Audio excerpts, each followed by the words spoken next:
What an honor to be included in this year's Hall of Fame class. You look at all the pioneers of the field that are in this elite group, and you wonder how you can ever measure up. You are humbled to be included and humbled by the praise and accolades that you get from your peers.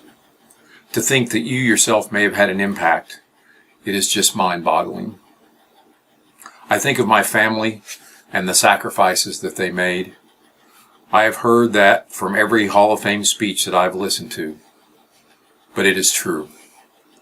When I started dating my wife, I told her that I would not even consider marriage until we had dated through all 3 sports seasons.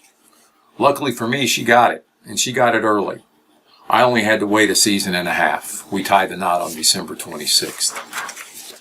But still, beautiful fall vacations in New England and other places had to wait because that's football season.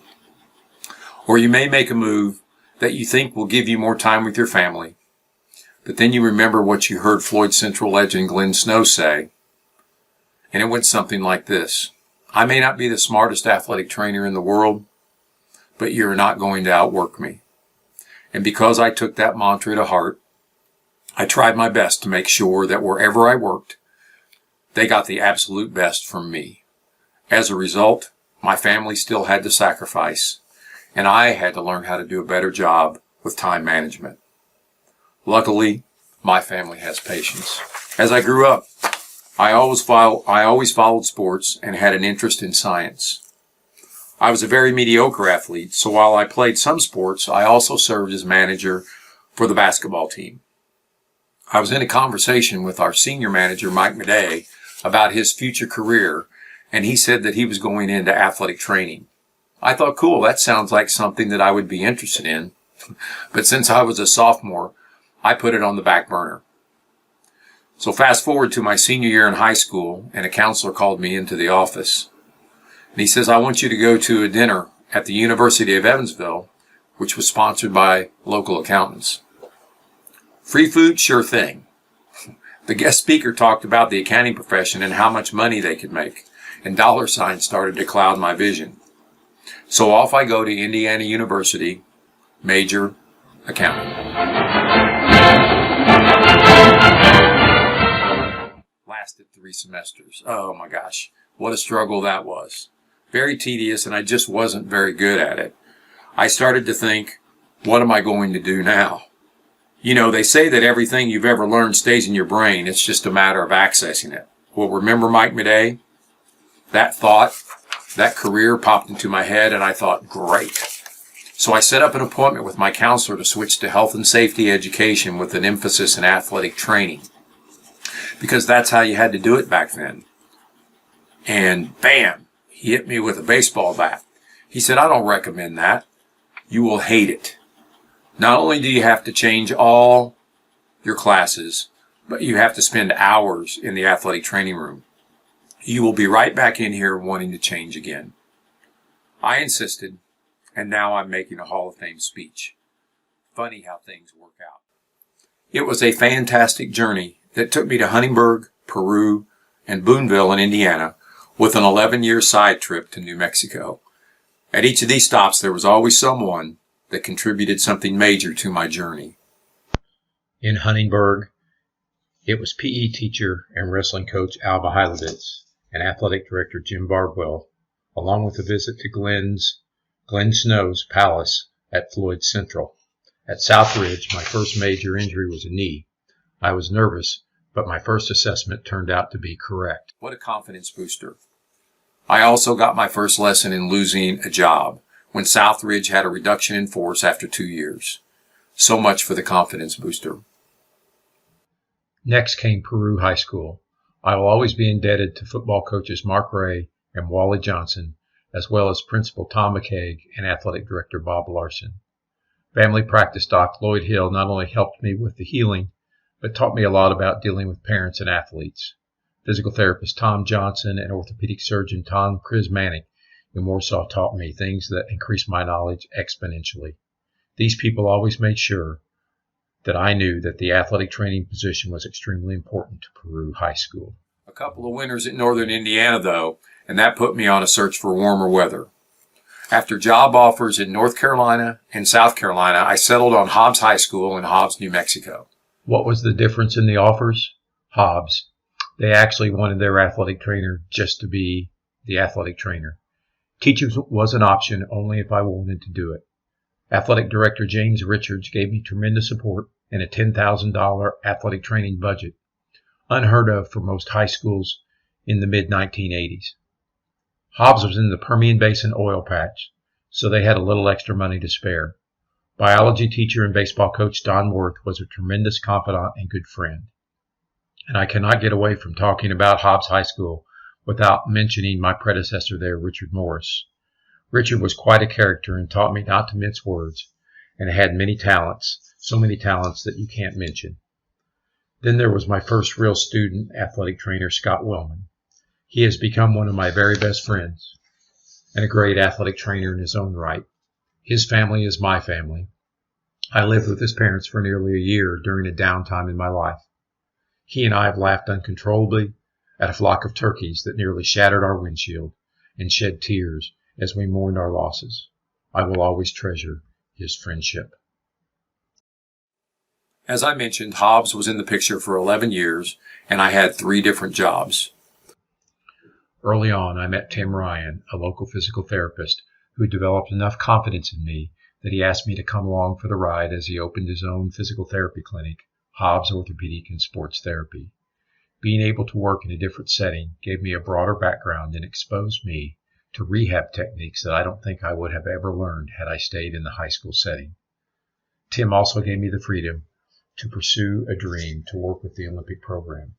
This ultimately led to my being named to the USOC medical staff for several events, including the 1996 Summer Olympic Games in Atlanta. It was in Hobbs that I also got my first real taste of giving back to the profession. As Southern District Representative of the New Mexico Athletic Trainers Association, I worked with ATs Larry Willock and Wayne Barger to rewrite the New Mexico Athletic Trainer Practice Act. Job 3 in Hobbs moved me back to the educational setting as I was asked to develop an athletic training curriculum program at University of the Southwest. But life throws you curveballs, and just over a year into that program development, I was needed back in Indiana. So here I am at Boonville High School, in the town where I grew up and have spent the last 24 years of my career. The circle of life in a different format. At Boonville, I am deeply indebted to my 2 athletic directors, Bernie Meyer and Kevin Davis. Whether it was implementing a new policy or program, such as Bernie pushing for concussion protocols way before it was in vogue, or coming up with the money for new equipment, or building a new athletic training room, or hiring additional athletic training staff to make sure events recovered, they always had my back. Safety at our venues was paramount, and those venues were well taken care of. Our coaching staff was a joy to work with. They rarely argued about a health decision that I made, although they did take exception sometimes when I offered my own coaching strategies. Our school nurses, particularly Ruth Winsett and Brenda Hockmeister, helped to spearhead the spring athletic physicals. Athletic secretaries Tracy Wilson, Heather Connolly, and Amanda McConnell are tireless in their work ethic. Now, as assistant AD, I find Amanda is relentless in making sure that all, and I mean all, of my scheduling and paperwork is done correctly. She has saved me more than once. Krista, our business manager, always answered my financial inquiries.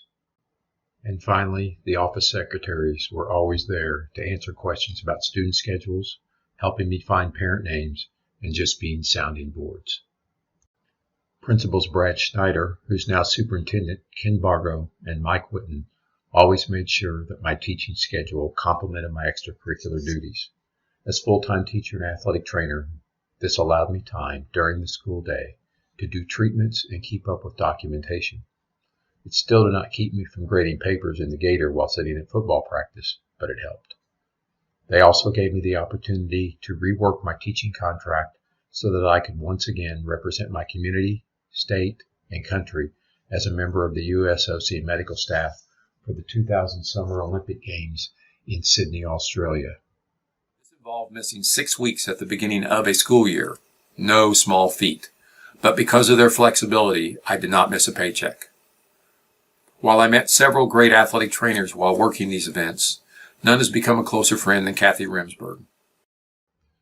You really need to work an event like this, where you're gone for weeks from those you love, to know how important it is to be able to take a deep breath, talk about your homesickness and frustrations, then have a beverage with a colleague who is walking in the same shoes as you.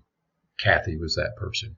Being in Indiana for most of my career put me back in touch with many people I grew up with, but also allowed me to meet and work with a great new group of athletic trainers. They were new to my world, but taught me so much. By serving as an assistant or co-athletic trainer, Tim Nernburn, Barb Caton, and Dave Novak certainly helped get me through those long seasons at BHS. I also believe Tim and Barb, along with Scott Sell, are to thank for this nomination. Bless you all. Seeing NATA Hall of Famers Denny Miller and David Craig sitting in lectures and taking notes taught me that I was never so good that I could not learn something new. John Locke, Craig Bull, and Scott Lawrence Taught me the importance of advocacy and opened the door to what would become several years of service. Service that I really did not think that I wanted to do. When John asked me to be chairman of the secondary schools subcommittee, I thought, easy enough. Then Craig sent out a general letter to all ATs in the state asking us to write letters to our representatives concerning legislation that was being considered. Instead of using the canned letter that we could copy and paste, I wrote my own. I guess Craig was impressed because the next thing I knew, I was governmental affairs chairman. Craig and Scott helped wean me through those first nervous testimonies in the state Senate or House committee meetings. Being the IATA Governmental Affairs Chair also put me on the District Governmental Affairs Committee. I'm a person that likes to share my opinion, and the chair of that committee evidently noticed. Because after interviews with Jeff McKibben and Tori Lindley, I now found myself the new chairman of the GLADA Governmental Affairs Committee. This also gave me a spot on the National Athletic Trainers Governmental Affairs Committee. Wow. Somewhere in that run of committee appointments, where I was having a lot of fun and success, I also lost an IATA presidential election. I did get in the service game late.